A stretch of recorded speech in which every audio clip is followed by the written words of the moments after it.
Samyang 18mm f2.8. This is a long-term review.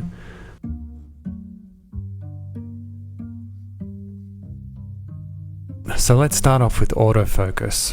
Part of the reason why we got into the Sony ecosystem is because we want that class-leading autofocus. And does this Samyang lens hold up? Fortunately, it's a wide-angle lens, so it's less of an issue, as the lower the f-stops and the tighter the focal range, the more you're reliant on good autofocus. So for say like 85 and above, or maybe even 50 above, and 1.8 and below, I would choose Sony. But this is a completely different lens to that. Now fortunately, this lens has improved from our first review, which perhaps didn't put it in the best of lights. We had some issues with focusing in a bit of low light conditions and updates to the camera even, but most of all the lens. Through the lens station, I'm able to get very satisfactory results.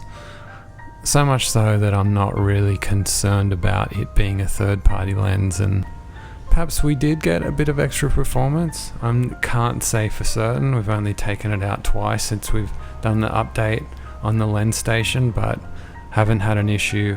Wouldn't hesitate to recommend this lens if anyone had any qualms about autofocus.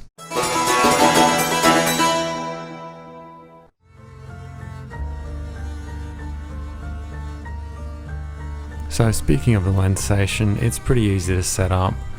You just download a few links from Samyang's website. For the Q&As that I've read, I think it's the same for Rokinon, but don't quote me on that. I'm not 100% sure, but I think they're interchangeable. You can even adjust the autofocus speeds on it independently from the cameras, so that's interesting. Yeah, there's no issue with Macs or Windows, whatever operating system you use. I use Macs. I know Sony are really hopeless when it comes to supporting Macintosh for their camera updates. I have to take my camera bodies to work to update them.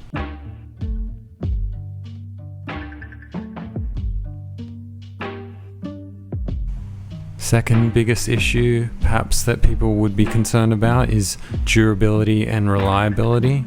It is a very light lens for a full frame camera, and hence they used a lot of plastic materials to keep that weight down. Me personally, I'm happy to sacrifice a bit of durability. I don't tend to drop my lenses. Just general use. I mean, if you're not thrashing your camera around, we use our stuff too. Then these things aren't shelf ponies. We get out and use them in the outdoors and in the cities, and I wouldn't treat it any different than a metal Sony lens though, but that's just me. I wonder what will happen when the medicine kicks in. Just you wait and see.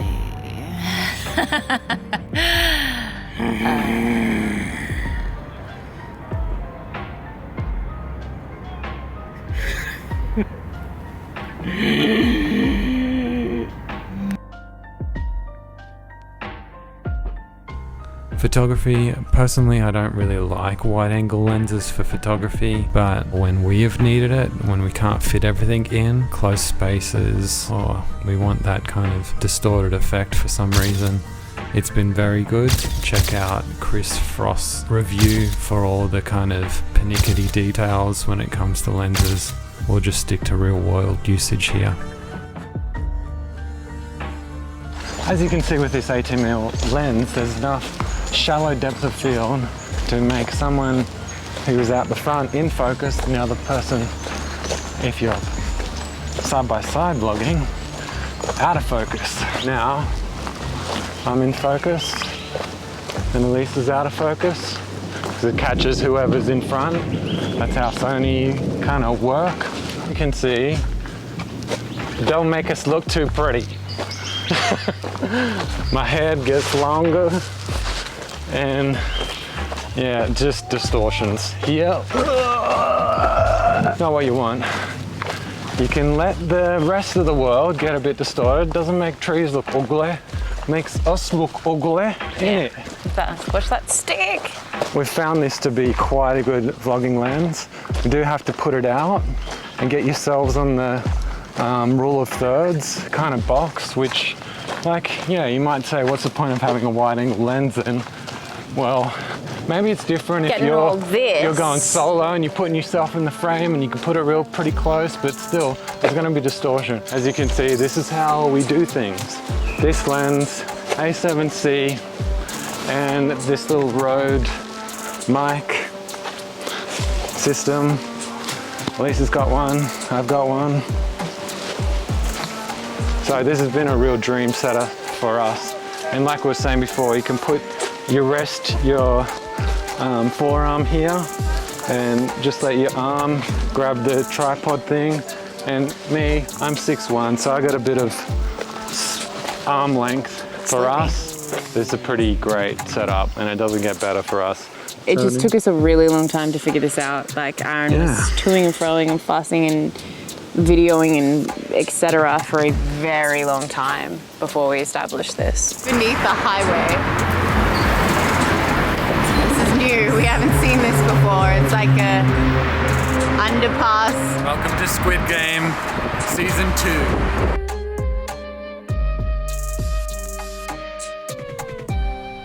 So value and overall score.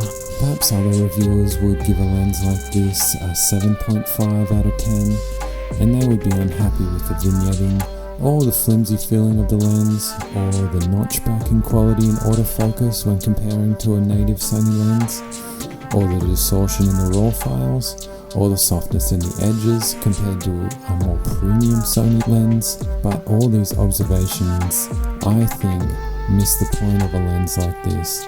Sony have tried to make lenses like this with their tiny G line, and they have made them overpriced.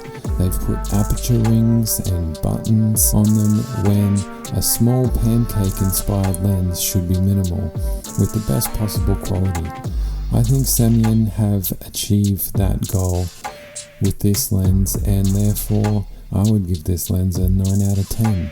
While I didn't like having to buy the lens station, this 18mm f2.8 is absolutely a perfect match for something like the A7C, which is really designed for small lenses like this.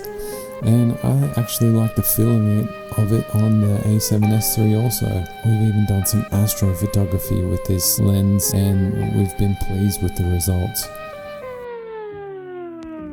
So, thanks for listening and watching. Hope this was of value to you. Have a good one, guys. Bye.